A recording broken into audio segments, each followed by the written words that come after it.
All right, so once again, I think that you're more than welcome to try the exercise just as Beth had expressed it to you.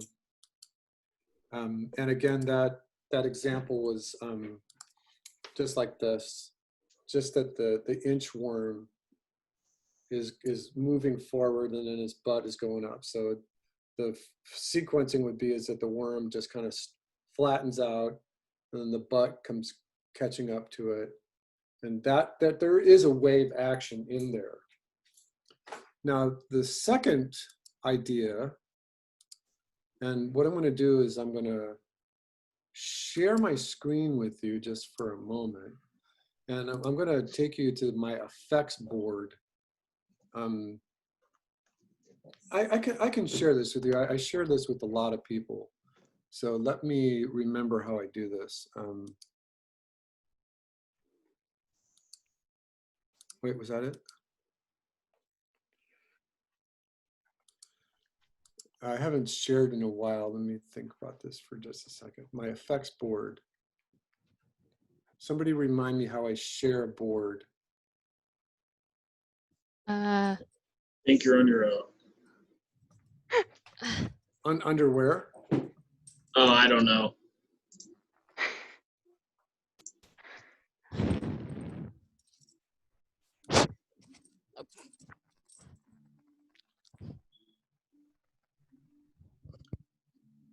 That's weird. Okay. This is me. This is effects. Nope, I don't want to do that. Wait, stop. Nope, stop. Go back. Go back. Come on, computer, behave. Stop it. Maybe open in a new tab. There we go. Okay. Oh, I remember that website. What's that? I remember that website. I seen it. Yeah, it's actually a good one. ArtStation. Yeah, I think that's ArtStation. Oops. The only website that I usually look at is DeviantArt. You can also post art there too. Right. That's good.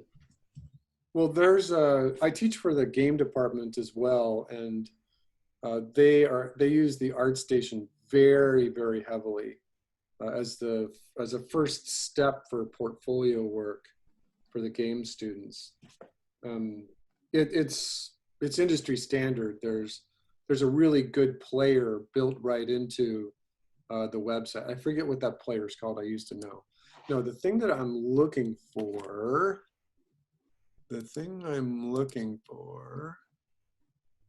Why can't I share this board?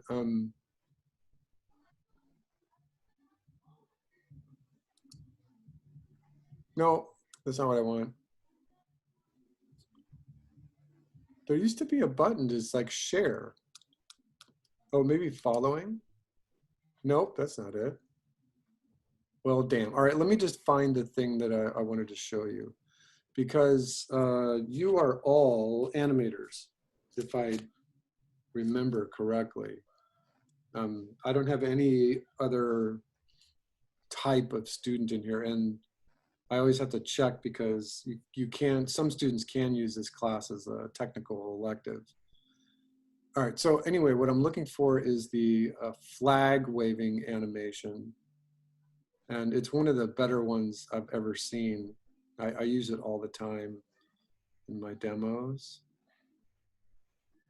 Get this thing to refresh here.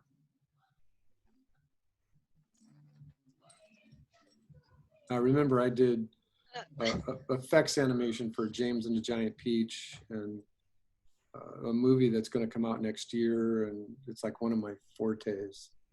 All right, we're getting there. I can tell we're getting towards the little flag waving.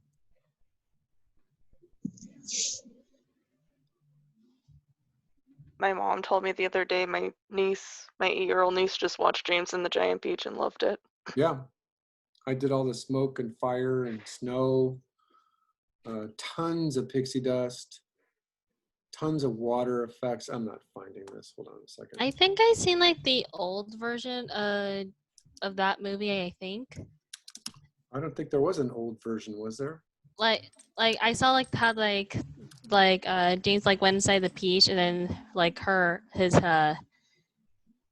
his whole figure like changed and it looks like a clay stop motion kind of thing. Oh, right. That was me. That was my Yeah. shot. Like, Yeah, oh. when James crawls through the tube in the peach Hmm. and he morphs from live action to a puppet.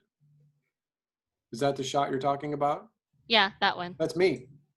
I did the little green thing that went all the way around him in the pixie dust. Yep, that was me. That's pretty cool. That's All right, so that's awesome. here's the GIF that I wanted to share with you. And you have to look for this very specifically because if you just type in flag waving animation, you're going to get this, and this is nice. And one of the things that you can tell is that there's an upper node right here, and then that node moves a little bit to the right, and then a little bit more to the right, and then it almost disappears. And then in this example, in this composite, they overlap all 4 of those keyframes. But the problem is this, Jay, are you listening? Oh yeah, I am. I'm screaming at you. Jay, shut up and pay attention. I am Uh, paying attention. I so- looked at it. So this flag is waving in the wind. Just nod, go like this, everyone, right? Mhm. And if the wind is blowing at like, let's see this 15, 20 miles an hour, that's moderate. How in the hell could the very tip of the flag of all 4 of these keyframes be in the same Wow. exact position? This is impossible. This is a bad example just because of that. You get the idea of the little wave on the top and the bottom, and that's how it moves, but this is a better example. So if you look at this little wave right here, how the node moves from the left to the right, and then notice how it's moving in this example. This is a much better one right here. There are other ones. This one is the one that comes out of the timing for animation book, which looks like this.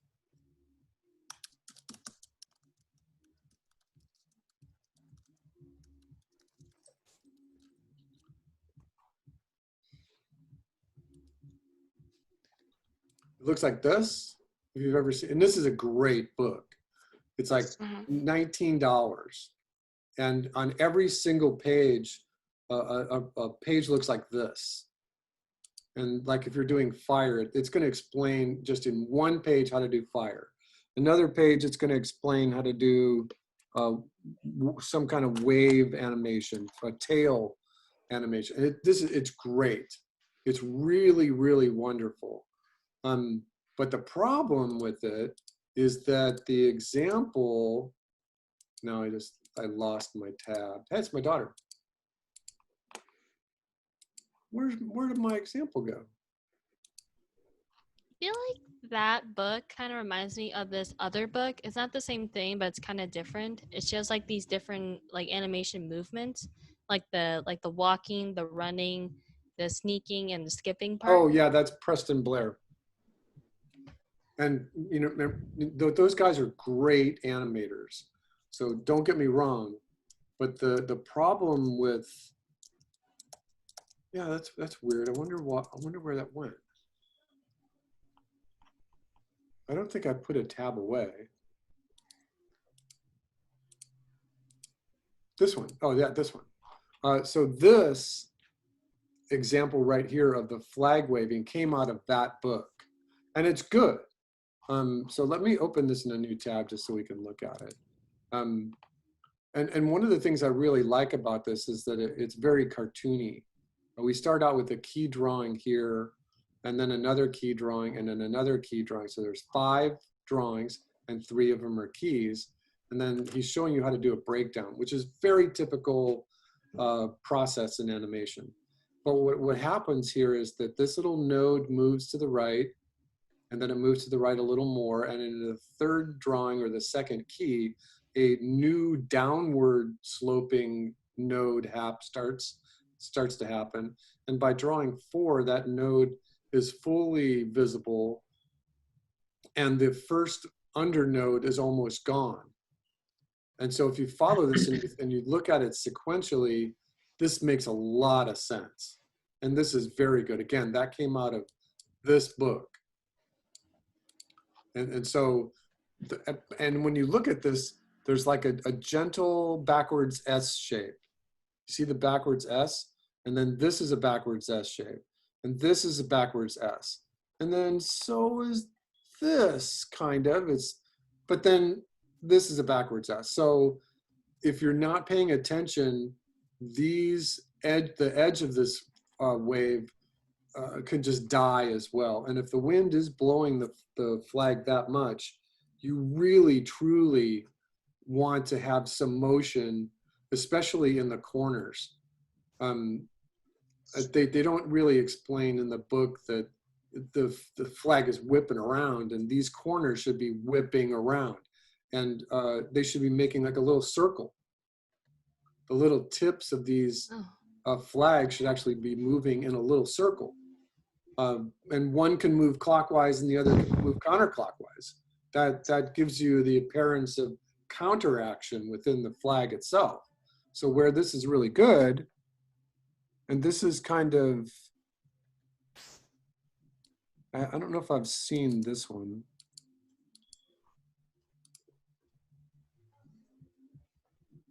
This is from another text that, it might be from the new edition to this. But this one is showing the little eddies from a top view, which is very nice. So again, I'm just kind of dwelling on the flag animation, reminding you that this is the better flag. This is, and the wave is working. And again, going all the way backwards to the thing that prompted this rant, was that you can kind of see, if you just study this portion of it, you can kind of see the worm in the example from the movie online. You could kind of see the worm moving. But I think that if you pay attention, and by the way, I'm recording this, so I'll put this up in the classroom. If you think about it in terms of a pure wave, in terms of a flag, I think you're going to be better off. For me, if you want to try this kind of flag waving with just like a little clay that's stuck on a post or something, and you can't see my video, a little clay flag that would be stuck on a post. You know what I mean? Mhm. I think that would be fine. I had a really great post-it here. Oh, this one. So if you wanted to do like a little stop motion flag that was like this, I think that you could try that. That would be fine. But yeah, once again, just kind of look at that little worm. That's the worm moving for sure. But I would, if I had my druthers, I'd prefer something like this.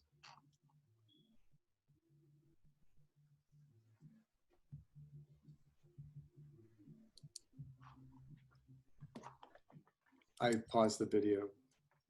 All right, and do I have any other questions right there? I just want to say that it's great. Yeah, I think understanding how the flag and the wave works within the flag, I think that it's really important to animation. In fact, I'm going to make a little note to myself here, because one of the first things that I did when I was started teaching animation classes 20 years ago was, and I think I might have added something to my principles of animation sheet, was that this was like out of control crazy. Remember we talked about this last week, that, you know, here's Dermot O'Connor having his 21 principles of animation, and then I don't know why, maybe I didn't publish it or export it. You see that Walt Stanchfield, who had done most of the principal keyframe animation for Tigger in Winnie the Pooh, in all 5 of the Winnie the Pooh movies. And he did the 28 principles of animation. And it's like, oh my God. And so I had taken a bunch of my stuff out because I didn't want to appear to be arrogant or whatever. And I made it just the original 12. And since that time, I've added the arrangement a lot more clearly so that it's more in categories. And we talked about this already, that I started with the illusion of life being the first principle of animation, which I think is absolutely a correct way of thinking. And then this is part of the same PDF, but then this one is Walt Stansfield's 28 principles of animation. Actually, he had called it the 28 principles of drawing, but he's an animator, so. And then this one are 10 key principles from Imagineering, and they're talking about audience and how to get the audience to participate like you would like them to. And I think that that's really interesting because as an artist, this is exactly what you want to do with any form of your art. And I'm worried that Jay's going to get run over by a bus. Jay, what are you doing? Sorry. Were you looking for a flag in your neighborhood or something? No, I'm not. I'm just going out. Yes, you are.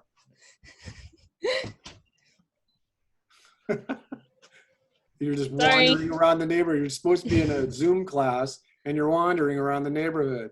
Sorry. I don't know what happened, officer. She had her headphones on. She was taken out by a London bus. Jeez. Oh my God.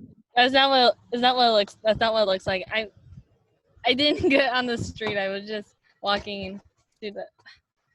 You were going shopping. That's what you wanted to do. You were just going to go shopping. No, I'm not. That's different.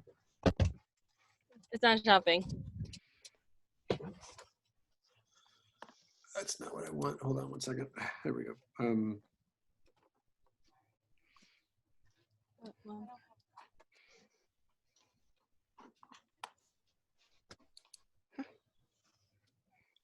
Any questions? Okay. So for the jumping ball, Yes. do you have any suggestions to do that 3-dimensional? Because I mean, I know I could have the webcam looking down and just. No. Don't do that. I have a better suggestion. Set your Okay. camera up, like right over here. Pretend that this is my camera Yeah. and you can't see it. Why can't you see it there? Oh, I can see it. No, let me kill my background. Hold on a second.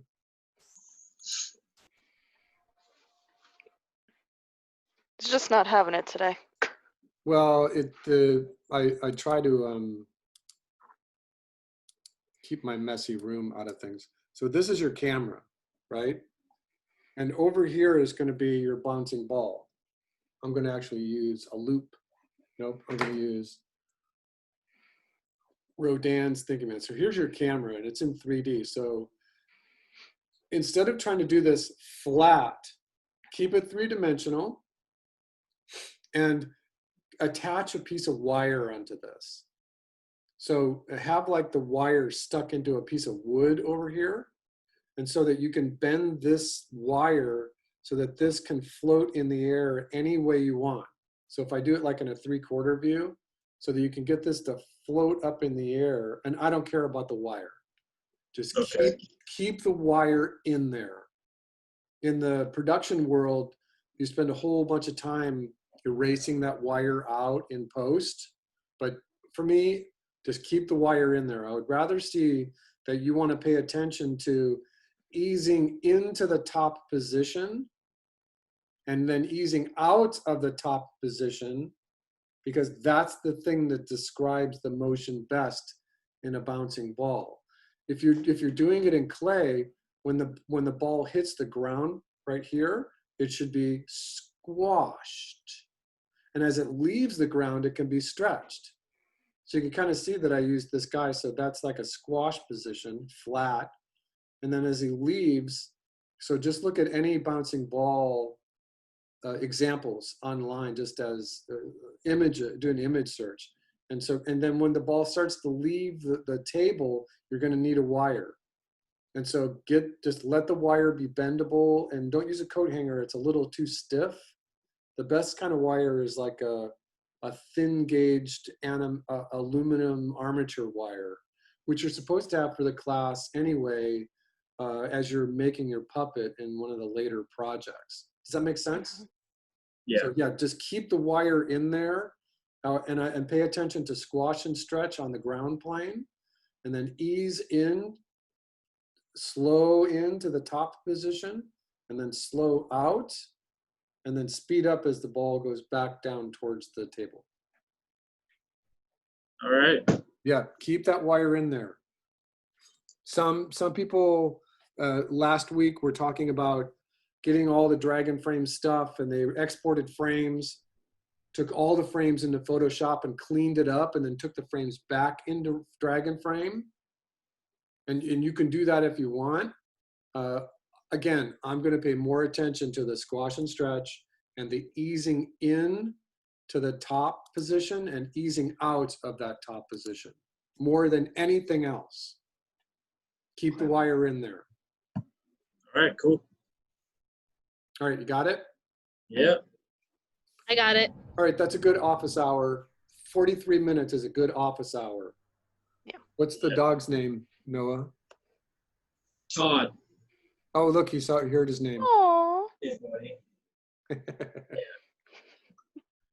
All right, So let's you keep guys going. can go back to your Thursday afternoon. If you need any questions, remember to use my Yahoo, All right. right? Okay. Because and don't call me anything but Billy. Some people were using Professor, my last name, and I hate that. It's a tasty sandwich, but I didn't like my dad. When I moved to California, I should have changed it. So yeah, just Billy is fine. Billy is fine. Call you Okay. the dude. Got it. All right, so I'll go back to your Thursday. Good luck with your driving test. Yeah. And where's your mask? If you're at the DMV, it's going to be full of COVID over there. Got it. There you go. Oh, and also, my schedule changed again for next week. Next week starts the 21st. I might post some impromptu office hour meetings, like on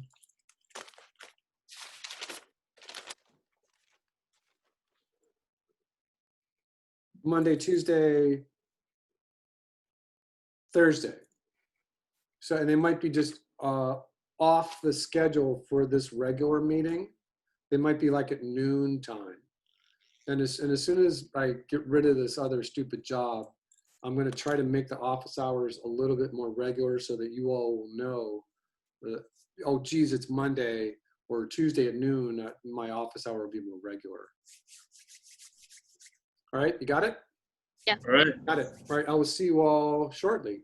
Have fun with your claymation. All right. Thank you. All right, ciao, everybody. Thank you. Ciao. Bye, everyone. Bye. Bye.